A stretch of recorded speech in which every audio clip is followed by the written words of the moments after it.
A wounded Apache warrior, his body torn by gunfire and exhaustion, staggered into a town that lived on fear. 3 children rode the edge of death with him. He stopped at the well and faced Lila Boone, a widow standing alone beneath the sun. "Is this water safe?" he asked. His voice cracked, his eyes locked on hers. Lila's fingers tightened around the bucket. One choice, no more, stood between life and loss. What she did next would splinter every expectation the town had ever clung to. Rattlesnake Gulch barely existed anymore. Just warped boards, blistered rooftops, and the last flickering hope tied to the failing veins of the Golden Peak mine. Fear wasn't an emotion there. It was a condition. It lived in the dust, in the wind, in the way hands never strayed far from rifle grips.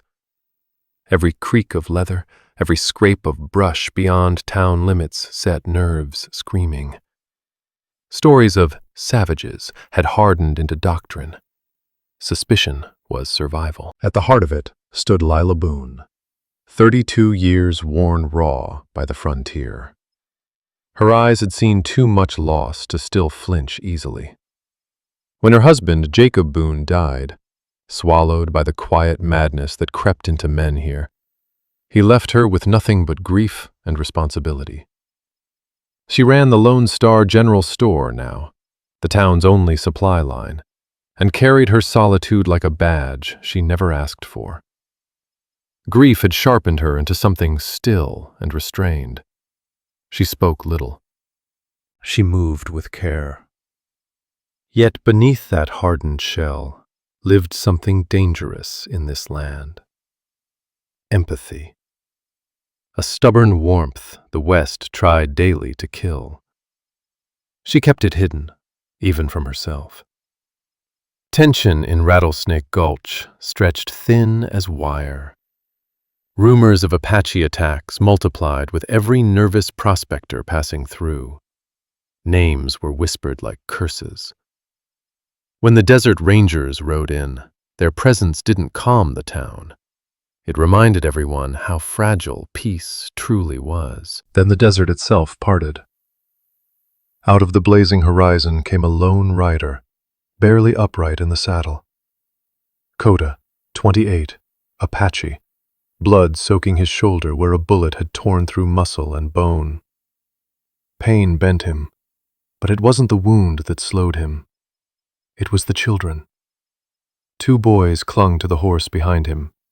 Owen, 10, jaw tight with forced strength, held 6-year-old Beck, who buried his face into his brother's chest. In Coda's arms, wrapped in worn cloth, lay a newborn, Rye, so small it seemed impossible the child still breathed. Coda didn't come seeking a fight. He came chasing survival, water, life. As he reached the well, the town recoiled. Rifles rose, faces twisted with terror. But Coda didn't look at them. His eyes stayed on Lila, on the bucket she held, freshly drawn. Exhaustion clung to him like a second skin, yet his gaze cut through fear and lies alike. In broken English, the only words he had, he asked again, quieter this time, "Is this water safe?" The desert held its breath. The silence that followed throbbed with the town's history. Raids remembered, cattle stolen, blood repaid. Men clenched rifles until knuckles burned white. Women pulled children back into shadows. The sun bore down without mercy, dust shimmering like molten glass. In that moment, the world narrowed to a wounded man, 3 children, and a woman with a bucket. Lila smelled dry earth and iron fear. She felt the town watching her, waiting for her to scream, to run, to call for Captain Sloan in the army. That was what survival had taught them. But she saw something else. She saw a father. Coda's stance spoke a language older than hatred, protection at any cost. The infant barely stirred, chest rising in fragile rhythm. The boys stared at her without blinking, thirst etched into their faces. Children. Just children. Lila's hand tightened on the rope handle, its cool dampness a sharp contrast to the heat scorching her skin. She had drawn the water herself. The well still held life, rare, precious. Her own throat burned suddenly. Her heart beat hard against her ribs. Memories of Jacob's death surfaced. The silence afterward. The nights filled with loneliness so heavy it pressed the air from her lungs. And still she stood. With the fate of 5 lives, and perhaps the soul of Rattlesnake Gulch balanced in her trembling hand. She remembered that bone-deep helplessness, like the whole world had turned against her, stripping away everything that once felt safe. And now, in the eyes of that battered Apache warrior, and in the silent plea of his children, Lila Boone saw it again, that raw, naked vulnerability. It cut deeper than any hatred born of war, sharper than any boundary marked by maps or mistrust. The air hung heavy, thick with tension. A glint of rifles caught the sunlight from the edge of the crowd, steel teeth ready to snap shut. Low murmurs swelled like a rising tide, anger, fear, a thirst for vengeance. To the gathered townsfolk, he was nothing but a threat, a savage, the very ghost of raids and vanishing kin. The enemy. They expected Lila to act like the frontier had taught her to, hardened, unyielding. That unwritten law of survival said mercy was weakness. But another law stirred inside her, older, quieter. One not carved in bullets or fear, but born of something older than even the desert itself. The instinct to protect the weak, to answer suffering with aid, not steal. She looked again at the man, Coda, though she didn't yet know his name. His skin cracked like sun-baked earth, his shoulder bleeding, slow and dark. She noticed the tremor in his limbs, how he leaned into the pain just to stay on his feet. In his arms, the baby made a faint, soft sound, like a whisper of life itself, clinging on. And then she saw it, that spark in his eyes, a father's will, fierce, unshakable, the kind that would walk through fire, or worse, to keep his children alive. That sight cracked through something deep in her. There was no Apache or settler in that gaze, just a father and his babies, and a pain that knew no color. This wasn't heroism. It wasn't defiance. It was instinct, and it surged up from somewhere inside her like a desert spring after years of drought, a challenge to every cruel lesson she'd ever been taught, that compassion had no place out here. The man stood there, trembling beneath the weight of exhaustion and tiny lives, and Lila moved. Not with a speech, not with a scream, just an action. She reached out, hands steady, voice silent. She pushed the heavy wooden bucket of water she'd just drawn right toward him. No words, no explanation, just a quiet offering. A bridge between 2 worlds that had spent too long burning them down. The sun caught on the bucket's surface, the ripple of water reflecting a choice no one expected her to make. Not the Gulch townfolk, not the desert rangers, not even herself. Coda blinked, slow. A lifetime of battles had trained him to question every act of kindness. But thirst was stronger than suspicion. His eyes flicked to her, then to the bucket, and then, with a movement as deliberate as it was painful, he reached out with his wounded arm and took it. The wood was rough in his hand, but it might as well have been gold. He drank, not like a desperate man, but with quiet, measured gulps. Each swallow a rebellion against death. The water cooled his throat, but it also did something deeper, washed off the dust of fear, if only for a moment. The crowd didn't move, still frozen, still holding their rifles. But something changed in the air. The shoulders dropped, just a fraction. Their eyes flickered, not with trust, but with disbelief. Because Lila Boone, the widow of Jacob Boone, just gave water to a dying Apache. When Coda finished, he didn't speak. He didn't run. He just knelt, slow and steady, and turned the bucket to the baby in his arms. Rye, Lila would later learn. He tipped a few drops onto the newborn's lips, watched, near tears, as it suckled faintly. Then he looked to his oldest, Owen, whose tight jaw loosened slightly as he drank. And finally to little Beck, who spilled a little on his chin, a child's clumsy relief.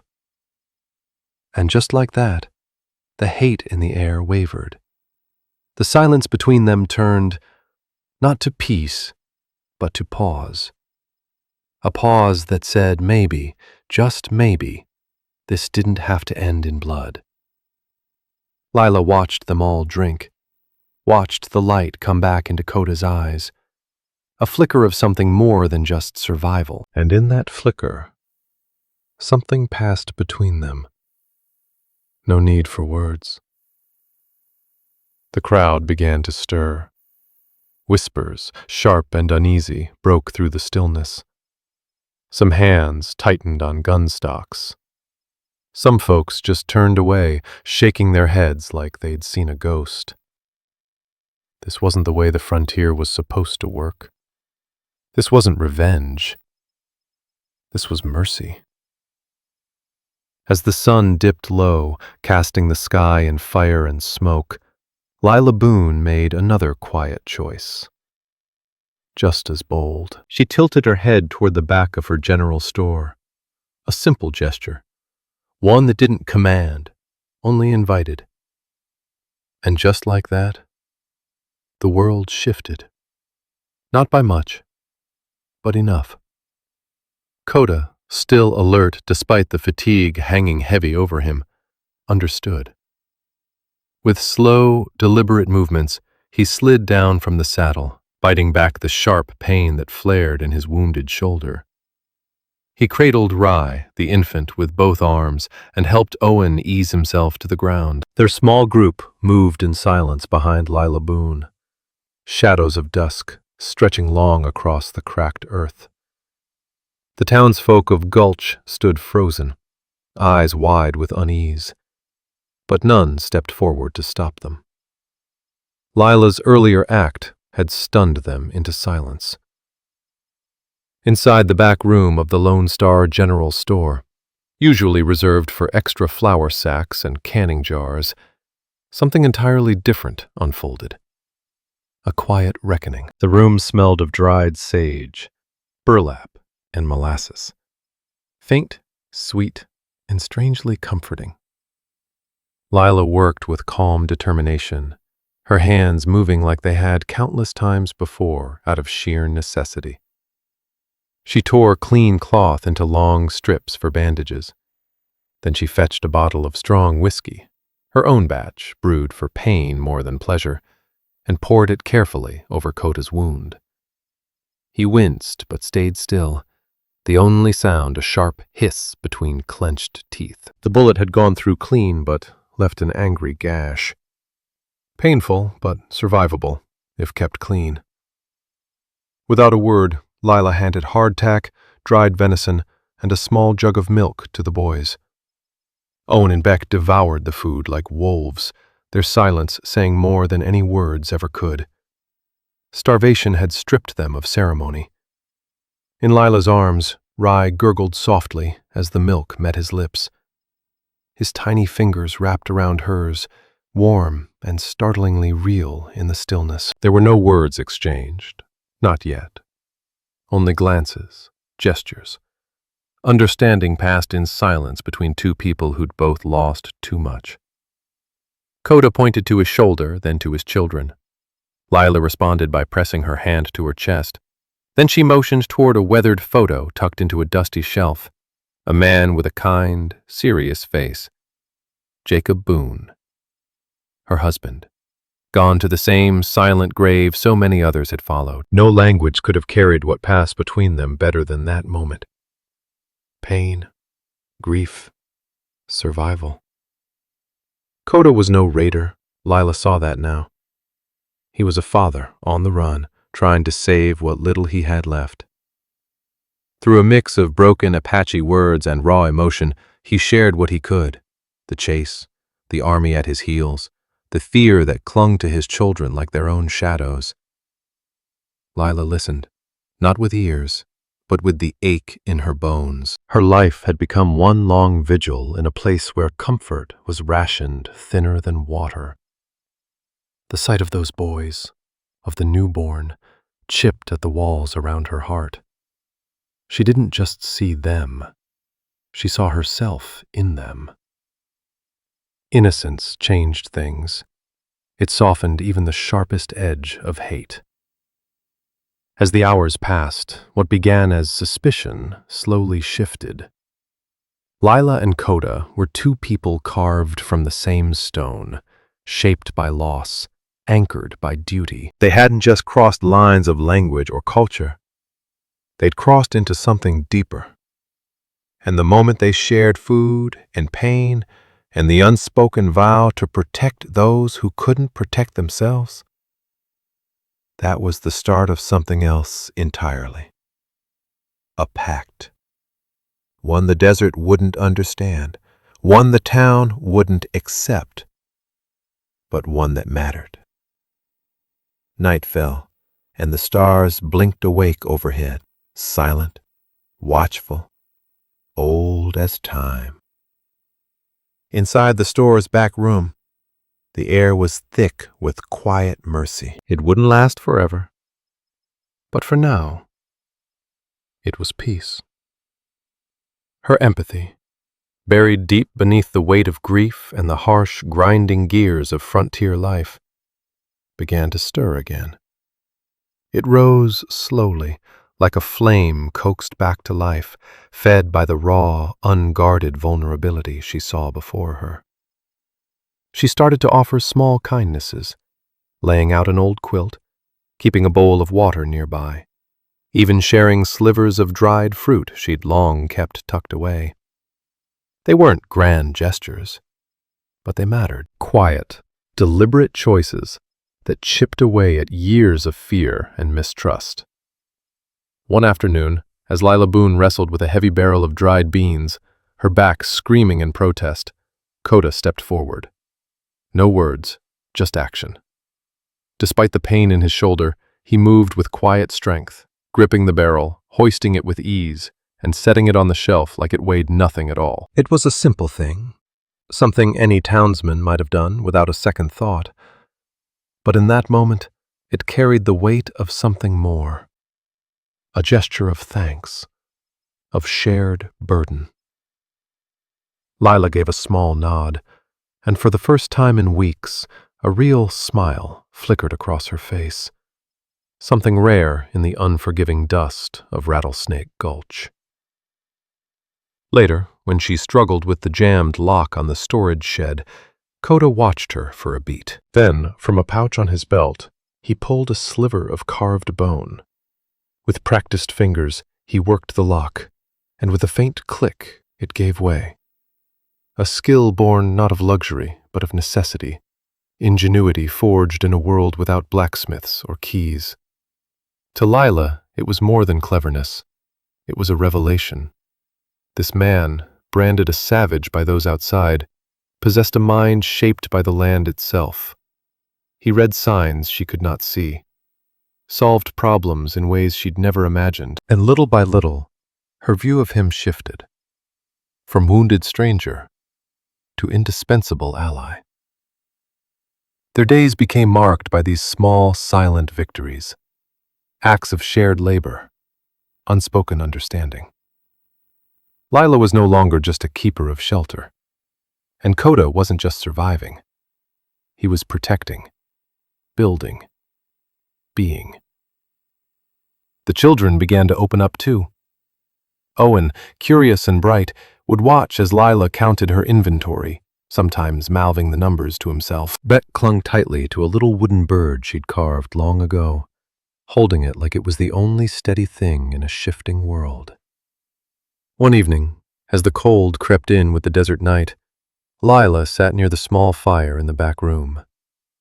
Across from her, Coda worked by flickering flame, carefully carving a tiny wooden figure for Beck. His hands, broad and calloused, moved with a gentleness that caught her breath.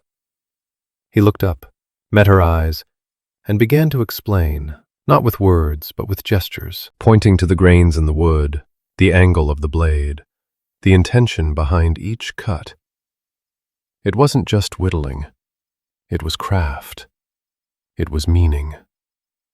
And to Lila, it was another piece of the puzzle falling into place, a glimpse into the world he'd come from, a quiet knowledge passed down through generations, a way of understanding creation, deep, nuanced, and purposeful. Then it hit, the sound that shattered the stillness. Horses. Not wild ones, not lone travelers, too heavy, too steady. Military cadence. The desert rangers were coming. A bolt of fear lanced through Lila's chest. Her heart jumped. Coda's head snapped up, his eyes already scanning the room, calculating, protecting. The pounding hooves grew louder, shaking the dirt floor. Every breath held weight. Their sanctuary, this fragile thing they'd built, now teetered on a razor's edge. Lila and Coda locked eyes. One glance was all it took. The children, sensing the shift, huddled close. Lila moved fast, dousing the fire. The back room sank into near darkness, lit only by pale strips of moonlight sneaking through the warped planks. She pointed frantically toward the root cellar hidden beneath the floor, a cramped space she used to store perishables. It wasn't much, but it was all they had. Coda didn't hesitate. He scooped up baby rye, lifted Owen and Beck with a strength born of desperation, and guided them into the cool, earthy dark. Lila replaced the floorboards, threw an old rug over the seams, and stacked empty crates on top. Then she straightened her apron, breathed deep, and forced calm onto her face like a mask. They'd come here. Of course they would. The store was the heart of the gulch, a place for news, for supplies, for secrets. A pounding at the front door. "Open up, storekeeper! Army patrol!" The voice barked through the wood, gruff, impatient, used to being obeyed. Lila steadied herself. Her boots echoed across the wooden floor as she moved toward the front. Her pulse thundered in her ears. Inside, harsh lantern light painted long shadows across the shelves. 3 soldiers stepped in, trailing dust and suspicion. Their boots stomped, their rifles gleamed. The one in front, Captain Sloan, had a weather-worn face and eyes like cold iron. He looked her over with the narrowed gaze of a man who trusted no one. "Any trouble, ma'am? Seen any Apaches come through?" His words were clipped, sharp, already assuming guilt. His eyes swept the room like a hunter, and Lila Boone, standing tall behind her counter, stood between him and the secret buried beneath her floor. His hand rested casually on the butt of his revolver. Lila Boone met the man's gaze without flinching, though a shiver ran through her arms as she wiped down the counter with forced calm. "No trouble here, Captain Sloan," she said, her voice steady as a fence post. "Just the usual dust and silence. Haven't seen a soul but a couple miners passing through. Things have been quiet. It was a lie, a clean, sharp one, but she delivered it with a confidence she didn't know she still had. Her pulse thundered. Just beneath the planks beneath her boots lay Coda and his children. 4 lives hidden in the belly of the building, every heartbeat a gamble. Captain Sloane's eyes didn't blink. They swept over the shop's worn shelves and cracked floorboards, inhaling the scent of cornmeal and lies. "We're hunting a renegade Apache. Came through this way with 3 kids. One's a baby. He's wounded in the shoulder. You seen anything like that?" His tone sliced like a bowie knife. Lila held his gaze. "No, sir. Ain't seen anyone that'd fit. A wounded man in these parts wouldn't be hard to spot." She reached for the battered tin coffee pot behind the stove. "Coffee?" she asked, trying to sound casual. "Can't offer much else, but it's hot." The soldiers accepted with stiff nods, though their eyes never stopped moving, measuring shadows, listening to walls, searching for cracks in her story. They asked questions, too many, about the creaks in the old floor, the smudges on the windows, the noises in the walls. Lila answered every one. She wove a fiction from solitude and slow days, from sweeping dust and watching wind blow through an empty town. All the while she felt the weight of Coda's silence below her, a presence thick enough to choke on. Then it happened. A tiny sound broke through the floorboards, barely a whisper, a muffled whimper. Rye. To anyone else it could have been the groan of a settling beam, but to Lila it was a thunderclap. Her stomach flipped. Captain Sloane's head snapped up. "What the hell was that?" he barked, already reaching for his sidearm. Lila's mind raced. In the split second before her nerves gave out, her eyes landed on the back corner behind the counter. A patch of shadow where a mangy old cat she occasionally fed liked to nap. She seized the chance.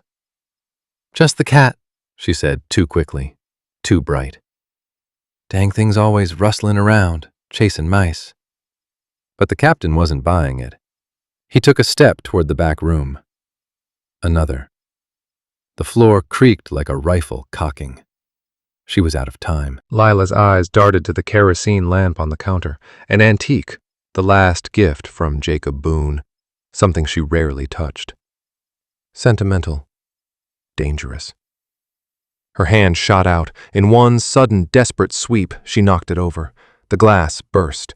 Kerosene spilled like lightning over the countertop. A second later, whoosh, the flames roared up, greedy and wild. The room ignited. "Fire!" one soldier shouted, stumbling back in panic. In an instant, all suspicion vanished, replaced by the raw instinct to survive. Flames licked across the shelves, smoke curling like snakes around their heads. Lila screamed, frantic, waving toward the door. "Get out! Out! It's gonna blow!" The heat was immediate, thick and brutal. Smoke clawed at their throats. The soldiers turned and ran, boots thudding against wood as they rushed into the street, coughing, shouting warnings. Lila stumbled after them, her lungs burning, the fire chasing at her heels. Behind her, the store, the town's only store, crackled and groaned as flames devoured its bones. Outside, townsfolk stared in horror, shock, disbelief. Captain Sloane wheeled on her. His expression was tight, unreadable. "You all right?" She nodded, coughing, eyes wide with feigned terror. He stared at her for a long beat, jaw clenched. There was something in his look. Respect, maybe? Or doubt. The store was gone, her lifeline, her sacrifice. To the townsfolk, she'd be a hero, or a fool. To Coda, she had become something else. But Captain Sloane was no fool. His gaze lingered just a second too long on the shattered lamp glass, on the spot where the fire had started. Too sudden, too perfect. He didn't speak, not yet.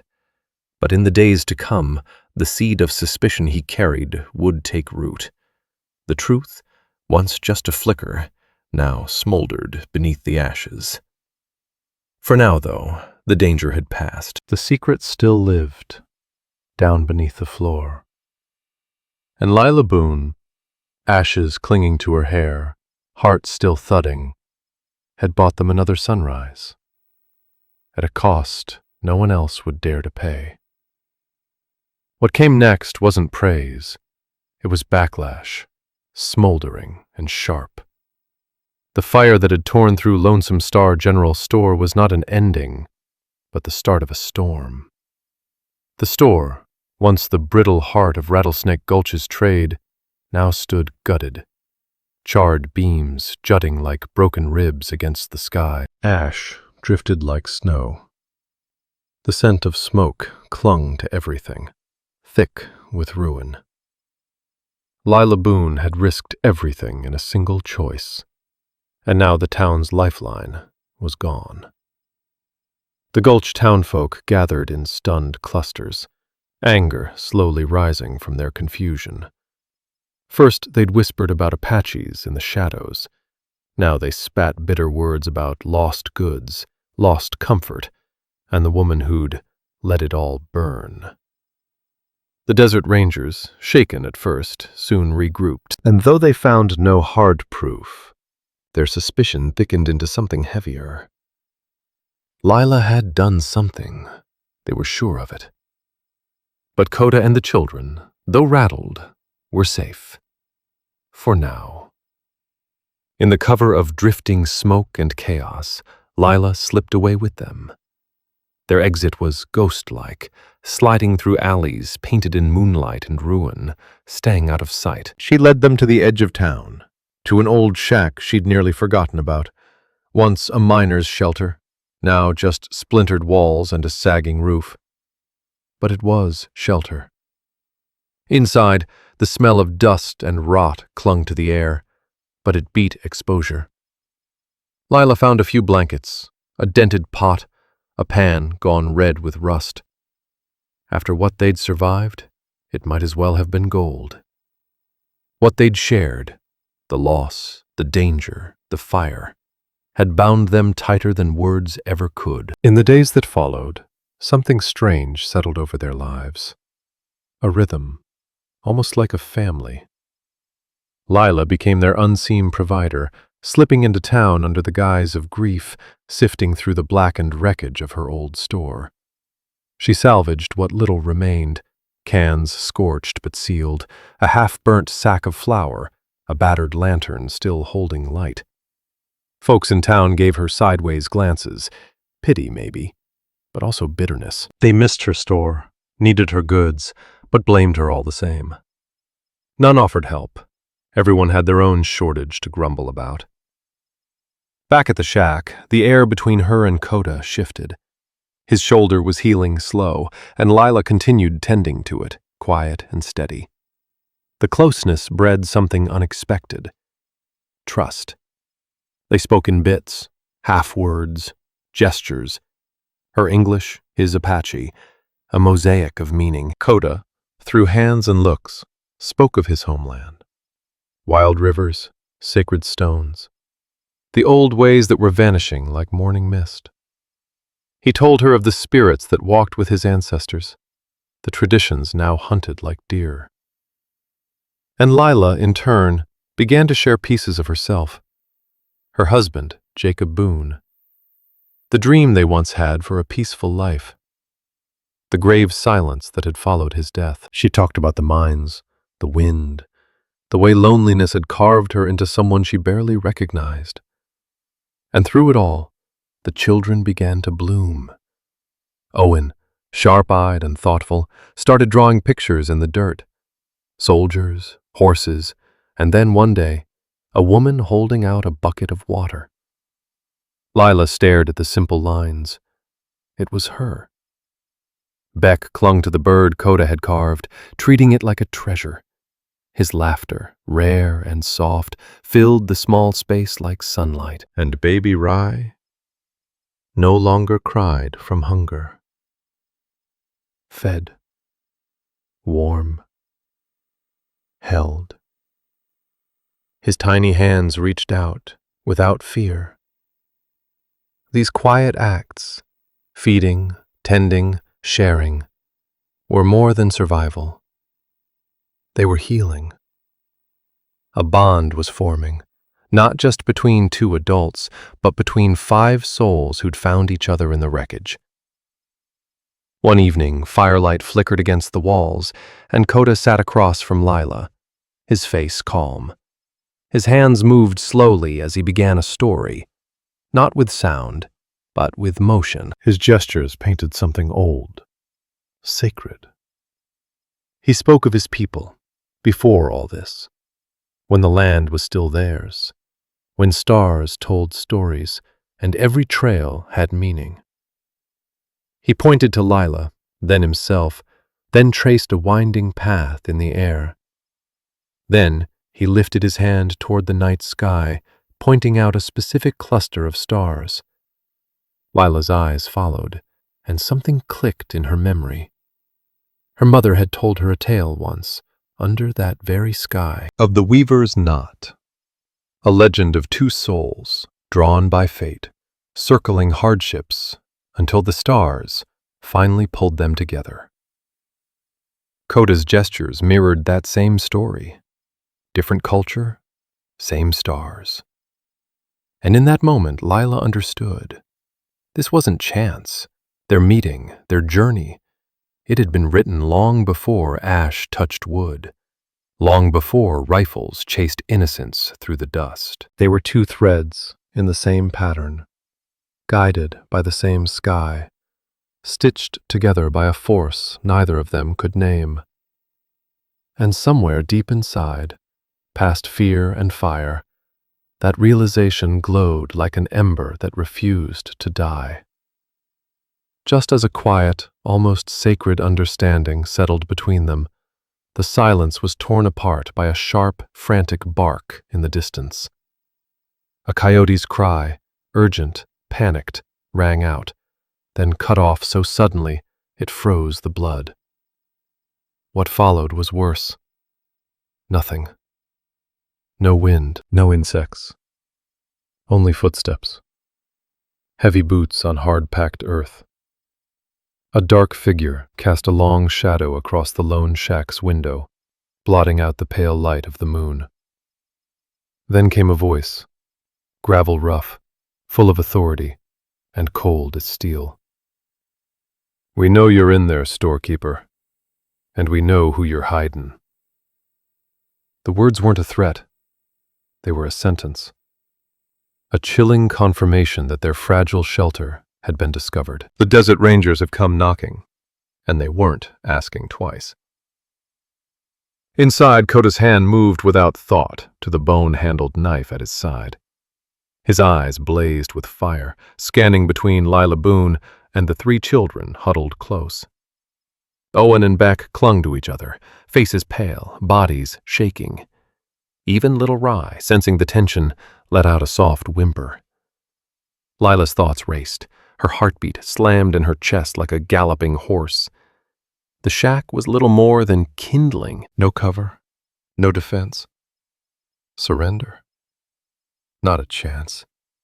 She'd seen enough of what waited for Apache prisoners and their children. But running? In the dead of night? With soldiers outside and a baby in tow? It was suicide. Her eyes met Coda's. No words were needed. He gave a single nod, jaw clenched. Whatever came next, they'd face it together. Then came the pounding. The front door shuddered under a brutal kick. Old wood moaned and splintered. "Open up or we'll break it down!" Another voice shouted, closer now. The loud, metallic snap of a rifle being cocked followed like punctuation. Lila didn't flinch. There was no reasoning with men like these. This was a raid. They'd already made up their minds. But if she could stall them, just for a moment, it might be enough. Her eyes darted around the shack. There, by the rusted stove, a heap of brittle kindling. Beside it, the same kerosene lamp she'd carried from the burning store, half empty, forgotten. Her fingers curled into fists. It was madness, but it was the only card left. She moved with quiet urgency, grabbing the lamp with steady hands. Coda saw it in her eyes and didn't hesitate. He gathered the children, ushering them toward the back window, boarded up, but weak enough to break through. Then the door exploded inward. 2 soldiers stormed in, rifles raised, boots thundering. Behind them strode Captain Sloan, his face grim with self-satisfaction. "There you are, storekeeper," he growled, eyes sweeping the room. But it wasn't Lila he locked onto. It was Coda, standing tall by the window, blade in hand, face fierce and unyielding. The children cowered against the wall. "Apache!" Sloan roared, his expression twisted with anger and triumph. "I knew it! You'll hang for this, woman. You're helping the enemy." He lifted his rifle. And that's when Lila threw the lamp. Not at the soldiers, but at the kindling. The glass shattered, and flames erupted in a roar. Fire leapt to the walls like it had been waiting for a reason. In seconds, smoke filled the room, choking, blinding. "Fire!" one of the men yelled, stumbling backward. Chaos erupted. Coughing, shouting, panic. Plans of capture vanished, replaced by one instinct: survive. Coda didn't waste a breath. With a guttural cry, he slammed his shoulder into the back window. Wood and glass exploded outward. He shoved Owen and Beck through the gap, then clutched Rye to his chest and launched himself into the darkness. Behind him, the fire swallowed the shack, and the woman who lit the match stood in the middle of it all. Ashes in her hair, smoke in her throat, and fire in her eyes. He vanished into the brush, melting into the scrubland like a shadow on the run. Coda didn't look back. But Lila Boone didn't run. She stayed. Her lungs burned. Smoke clawed at her throat. She coughed hard, tears streaming from her smoke-stung eyes. But she held her ground. She knew damn well that if she bolted with him, the Desert Rangers would give chase. She had to make a stand. Had to give Coda and those children a fighting chance. "Run!" she screamed into the night, her voice hoarse, cracking with pain. "Go!" Captain Sloan turned, his face twisted with fury. "You interfering fool!" he snarled, his voice rising above the crackling blaze. "You just torched 2 buildings and let that savage escape!" He lunged, grabbing her arm like a steel trap. His grip bit into her skin as he yanked her away from the flaming wreckage. He wasn't saving her. He was taking her, for questioning, for punishment. As he dragged her toward the clearing, Lila caught sight of something that froze her blood colder than the desert wind. It wasn't the fire, or the chaos, or even the soldiers charging toward the blaze. It was a man, standing just beyond the reach of firelight. Still, watching. It was Trent Holloway. Just a miner, or so folks thought. Quiet, forgettable, always hanging around the edge of town like a harmless shadow. But he wasn't panicked, wasn't shouting, wasn't helping. He was watching. A faint smirk curled his lips, the firelight flickering across a face far too calm for the hell unfolding. And suddenly, it all clicked. The tension that had simmered for weeks, the patrol showing up too quick, the whispers about Apaches. The way they always seemed one step behind Coda. This wasn't random. This was betrayal. Trent Holloway, the man folks barely noticed, had been feeding the fire the whole time, whispering lies, stirring fear, guiding soldiers with a traitor's tongue. He was no victim of circumstance. He was the serpent coiled in the heart of Rattlesnake Gulch. And Lila Boone, in trying to save one life, had stumbled straight into his web. As Captain Sloan bound her wrists, smoke clinging to her clothes like guilt, the townsfolk gathered, some angry, some relieved, but none offering help. Their store was gone, again. Their fear turned fast into blame. "She burned it!" someone shouted. "She helped him!" No one saw the truth. Lila said nothing. She stood silent, smoke in her hair, wrists cinched tight. But her thoughts were locked on one thing: Coda and those children, disappearing into the night, still breathing, still free. And just beyond the crowd, Trent lingered, watching. That same sick grin plastered across his face. The sergeant's grip tightened. "Move!" He hauled her through the dirt streets toward the only building untouched by flame, a storage shed turned makeshift jail. He shoved her inside, slammed the door, and threw the bolt with a metallic clang that sealed her fate. "You'll answer for this," he growled through the barred window. "Arson. Aiding an enemy of the United States." You want frontier justice, lady?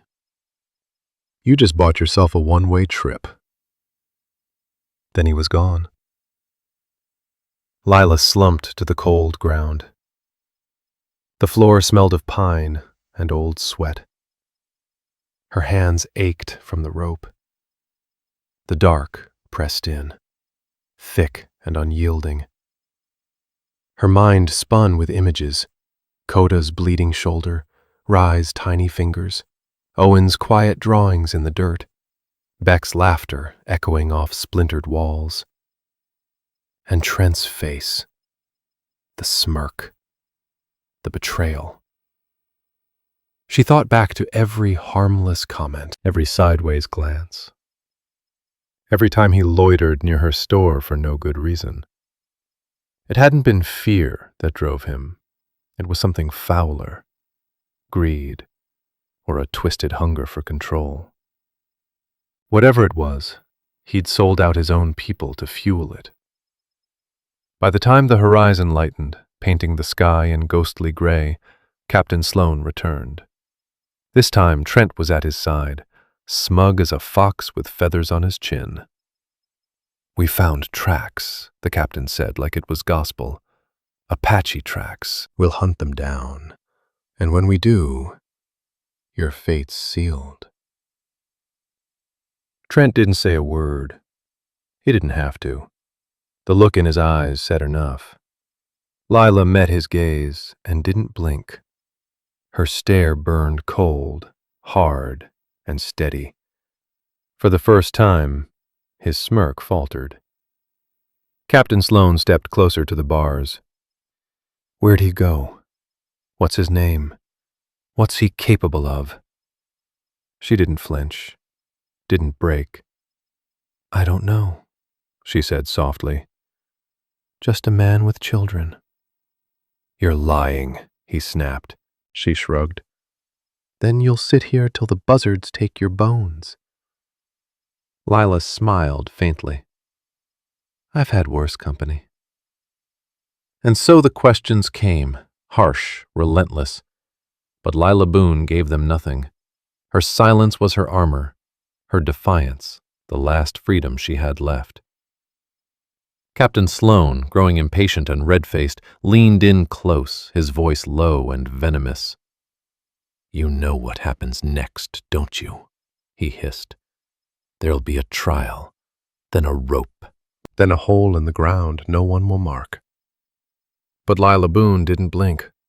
Her jaw was tight, her silence defiant. She wasn't about to betray Coda, not after what he'd risked, not after what his children had already endured. If they were going to hang her, she'd make them work for it.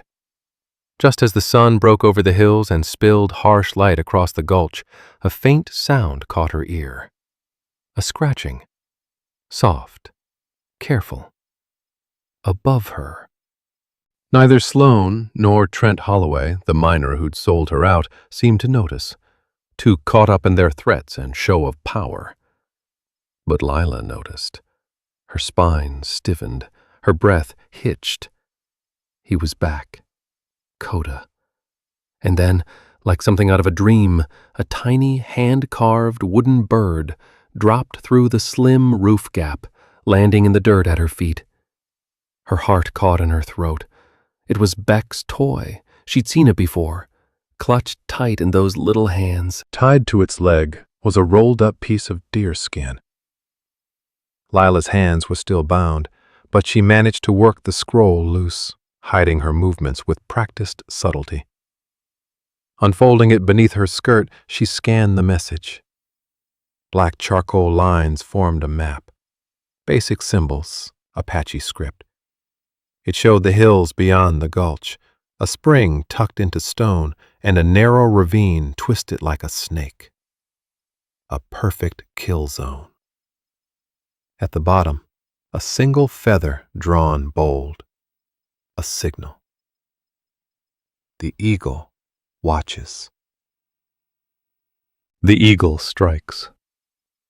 Coda wasn't coming to break her out. He was setting a trap, and she was the bait. But he hadn't left her behind. The map included her way out, too. A safe trail hidden in the rocks. Her job was to walk them into the jaws of the earth. It was brilliant. Desperate. And it just might work. Captain Sloane had grown tired of waiting. He waved his hand. Enough. Bring her out. We'll drag her along. Maybe seeing her'll pull that Apache out of hiding. Lila was hauled out of the cell, wrists bound, dust caking her boots. Trent Holloway followed, eyes like knives, never leaving her back. He smelled blood in the water. They marched for hours under a burning sky. Dust clung to them like regret. But Lila, every step she took, guided them toward the ravine burned into her memory. A place made for ambushes, a place made for ghosts. As the narrow defile rose ahead of them, she felt the heat in her veins spike. This was it. Then he appeared. From the ridge above the ravine, Coda stepped into view. A solitary silhouette against the morning sun, rifle raised, body still. "Drop your weapon, Apache!" Sloane's voice cracked across the rocks. "Now!" But Coda didn't shoot. Slowly, deliberately, he lowered the rifle and laid it on the ground. Then he raised his empty hands skyward. Lila's breath caught. Her stomach turned. No, this wasn't the plan. This wasn't the ambush. This was surrender. Coda had come not to fight, but to give himself up. Not out of weakness, but as an offering. A father's gamble. A warrior's last card. His eyes never left hers, and in them she saw it. The hope that maybe, just maybe, the compassion she'd shown would exist somewhere inside these men, too. It was not defeat. It was something far more dangerous. Mercy. Captain Sloane stood frozen, his gun still trained on the unarmed man. He looked confused, unsure, like the rules of war had just shifted under his boots. And in that breathless pause, the devil struck. Trent Holloway, slinking behind the soldiers like a carrion bird, saw his chance. With a vicious swing, he brought the butt of his rifle down on the nearest guard. A sickening crunch. The man dropped like a sack of flour. Before anyone could stop him, Trent Holloway, a man hollowed out by greed and spite, lunged forward and ripped at Lila Boone's restraints, his hands fast and merciless. "You're coming with me," he snarled, the words dripping with a predator's thrill. His scheme had nothing to do with the Desert Ranger's hunt for Kota. This was his own dark play.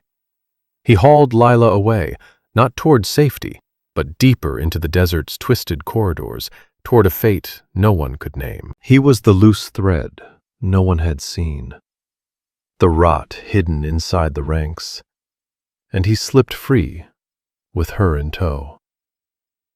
When Kota saw Lila dragged off, a raw cry tore from his chest, a sound made of grief and fury. His deliberate surrender had been betrayed, not by soldiers, but by the poison living among them. Captain Sloan, stunned for a heartbeat by Holloway's strike and Lila's abduction, finally barked orders. The Desert Rangers moved, but they were already too late. Holloway and Lila disappeared into the broken country, leaving behind confused rangers, a surrendered warrior, and a cloud of dust heavy with betrayal. Years rolled on, dissolving into the wide, indifferent sweep of Arizona. The tale of Lila Boone and Kota turned into a campfire legend, warped and embellished with every telling. Some swore Lila had been killed by Apache hands. Others insisted she had chosen to flee with him. The truth was harder than either story. Proof of how tangled human bonds and redemption can be. Captain Sloan, shaken by Holloway's treachery and Kota's unexpected dignity, ultimately ordered his men to let Kota go. The warrior had offered himself without flinching, and his quiet honor shamed even the toughest of them. He vanished back into the desert, leading his children to a hidden refuge, forever marked by the compassion of a white woman and the betrayal of one of her own. The memory of Lila, the woman who had risked everything, became Kota's North Star, a steady reminder that goodness still breathed in the world. Lila's own road bent through ruin and grit. Trent Holloway, convinced she knew the whereabouts of a forgotten gold vein, dragged her across the harshest reaches of the territory. To him, she was a tool.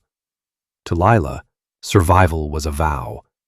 She refused to break. Drawing on her wits, her hard-earned knowledge of the land from years among the Gulch townfolk, and the skills she had watched Kota use, she made her move during a howling sandstorm. She left Holloway stranded, alone with his hunger for gold, while the desert closed in. What became of him was never known, his end swallowed by wind and rumor, a warning etched into the dust about greed that devours itself. Lila, truly on her own now, wandered for days. Her body was scorched by thirst and fatigue, her spirit reforged by loss and a fierce new resolve. At last she found shelter in a small, distant settlement, far beyond Rattlesnake Gulch, where no one knew her name. She began again, not behind a counter, but as a healer, using herbs, patience, and a steady hand to mend the sick and wounded. The scars stayed, some visible, others buried. Yet her eyes carried a deep calm, a quiet peace earned by living true. Decades later, as rails stitched the land and towns swelled into cities, a rumor drifted across Arizona. They spoke of a thriving community hidden deep in the canyons, a place where Apache families and white settlers lived side by side, sharing water, work, and wisdom. Cultures braided together. Stories of courage and mercy passed from one generation to the next. The final turn was not a reunion, but a legacy. Lila, now old and sharp-eyed, heard those whispers, an echo of a hope she had never quite released. One afternoon, a young doctor from that canyon settlement came seeking her advice for a stubborn illness. He was strong, gentle, and carried a familiar depth in his gaze. As he spoke, Lila noticed a small, finely carved wooden eagle feather at his throat, identical to the one Coda had once left as payment, the same mark shown on the deerskin map. His name was Owen. Coda's son, grown into a bridge between worlds. He spoke of his father, of the white woman who had saved them, whose mercy had planted the first seed of their home. He told the old story of the weaver's knot in the stars, two lives bound together to serve something greater. In Owen, Lila's long, solitary journey found its meaning.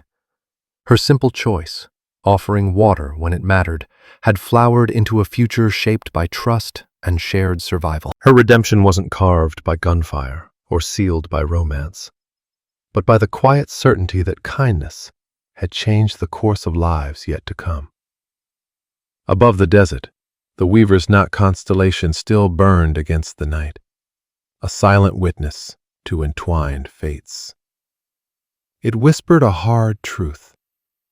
Even in the most unforgiving places, one fearless act of compassion can bend history itself, leaving a legacy stronger than fear, older than dust, and deeper than the wounds of the Old West. The worth of a life, it seemed, was measured not by what was taken, but by the ripples of kindness one dared to set loose upon a restless world.